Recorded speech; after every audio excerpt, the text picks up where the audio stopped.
menjadi penerus untuk mereka yang kemudian ke depan ini mempunyai inovasi-inovasi digital. Tadi bagus sekali disampaikan oleh Bapak Gubernur, kan ini anak-anak muda dari seluruh Indonesia akan dikader, begitu dibina dan dilatih gitu ya. Semuanya disiapkan supaya nanti mereka bisa memiliki misalnya startup yang bisa menyelesaikan berbagai permasalahan yang ada di negara kita. Makanya tadi disampaikan problem statement-nya apa gitu. Problem statement-nya apa, kemudian harus punya mimpi, punya visi, dan bagaimana mewujudkannya dengan digitalisasi. Jadi kan apalagi sektor keuangan ini sangat terbantukan dengan digitalisasi. Baik itu untuk inovasi bisnis, kemudian inklusi keuangan, tapi tentu saja juga harus ada aspek pelindungan konsumennya, terutama bagaimana juga mengantisipasi berbagai risiko yang muncul dari digitalisasi tersebut.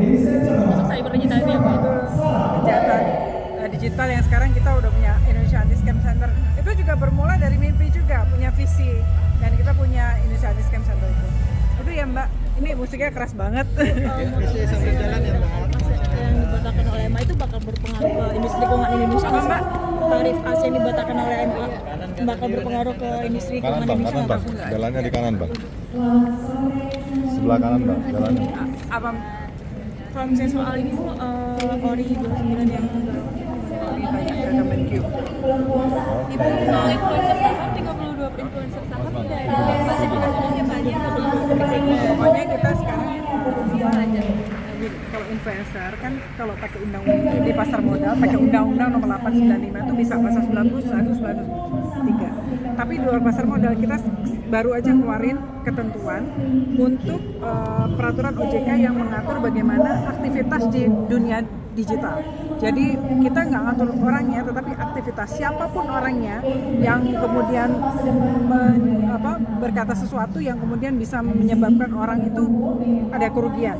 Misalnya dia merekomendasikan produk tertentu yang dia bilang pengguna, padahal dia dapat komisi dari yang dia promosikan, atau dia yang kayak kemarin saham, dia melakukan pom-pom dan lain-lain, itu semua bisa kita berikan sanksi yang cukup berat. Itu ya. Sambil jalan ya. Itu kapan diberlakukan? Udah, kalau itu udah. Kalau OJK-nya sedang nunggu diundangkan. Udah kita keluarkan, tapi kita nunggu pengundangannya. Ya, terima kasih ya. Moga-moga segera. Jadi underline seperti apa? Update kita. Udah. Ya udah ya. Update OJK. Udah ada berapa banyak Pak Purbaya dong.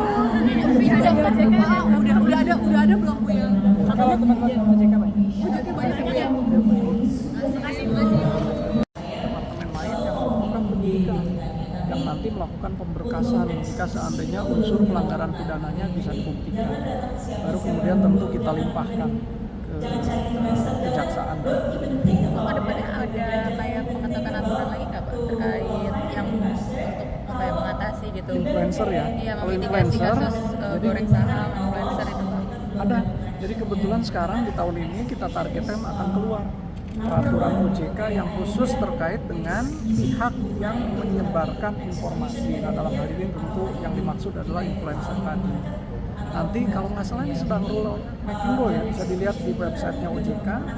Di situ ada pasal-pasal yang betul-betul membatasi apa yang boleh dan apa yang tidak boleh dilakukan oleh para pihak tersebut. Nah, harapan kita kalau dengan POJK nanti sudah keluar, maka OJK menjadi lebih punya lagi kewenangan untuk menegakkan ketentuan itu. Jadi setiap pihak penyebar informasi atau influencer kita harapkan tunduk dan mengacu pada norma-norma ketentuan yang ada di POJK itu nanti. Nah, POJK-nya sedang dalam proses finalisasi yang kita harapkan ditargetkan akan keluar dalam waktu dekat di tahun ini. Semester 1 Pak. Semester 1 karena udah kita lakukan pembahasan di forum RDK bahkan untuk draft atau konsep peraturan. Itu terpisah dari undang-undang pasar modal berarti Pak? Nah, kebetulan gini teman-teman, jadi kita beruntung di pasar modal itu sebetulnya sudah memiliki landasan hukum untuk melakukan penindakan terhadap pelanggaran di pasar modal. Nah, di undang-undang pasar modal yang dulu pun dan kemudian dikuatkan lagi, disempurnakan di undang-undang P2SK, kewenangan itu kembali semakin ditegaskan. Jadi sebetulnya kalau di pasar modal itu tanpa menunggu POJK tersebut pun seperti yang kemarin bisa kita lakukan, kita sudah bisa menggunakan pasal-pasal yang terkait di undang-undang sebelumnya itu untuk dasar melakukan tindakan pengenaan sanksi tertentu kepada pelanggar.